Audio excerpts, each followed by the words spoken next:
Hello everyone, welcome back to KC3D Sparks and welcome to new viewers. I hope you enjoyed the last video that I posted about the tutorial for Blender for 3D printing. I was hoping that this one was going to be able to be a continuation, but I ended up having some issues with my webcam, so I am recording the audio on my cell phone today. So if it sounds a little bit off, I apologize, but I don't see an alternative at the moment. But that should be fixed by the next time I make another video. But for today, I was creating an anvil for, like a blacksmith shop, or it could go in a dungeon. Just another prop for D&D and something that I could help explain a couple other things that I wasn't able to go over in my last video. So the first thing that I wanted to show was how to add a background image.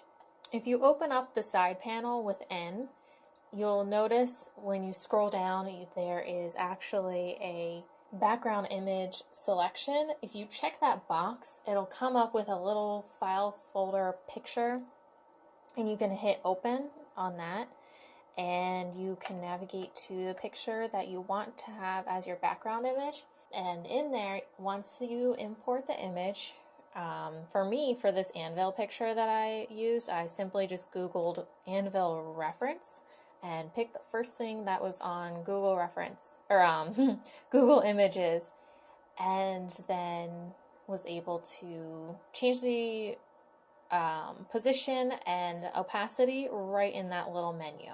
For today though, since the audio did get messed up, I will be speeding through some of this.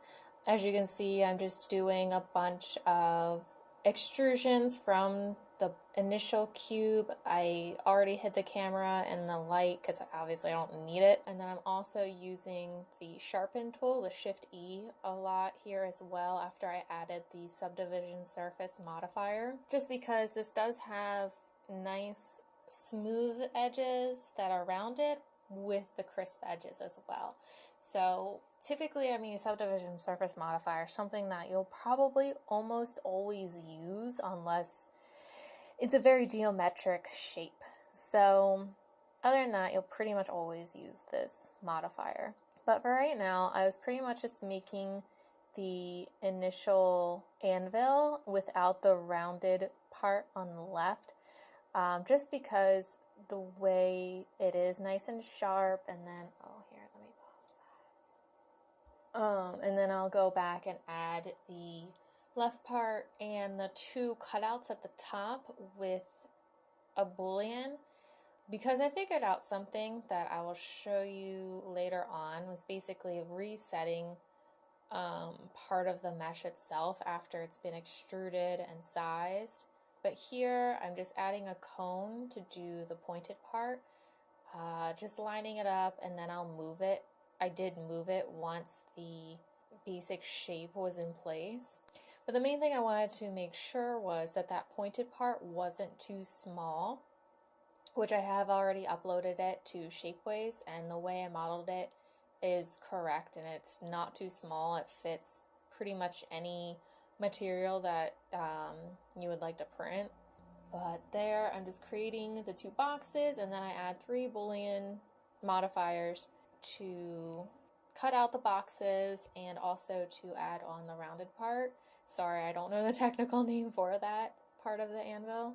But this model is actually a lot more simple than I thought it was going to be. But the last part of it, of course, was just fixing the size, because I started off with the 1-inch box and then built off of it from there. So I just adjusted it so that way this is actually, and then I actually adjusted it even more in Shapeways.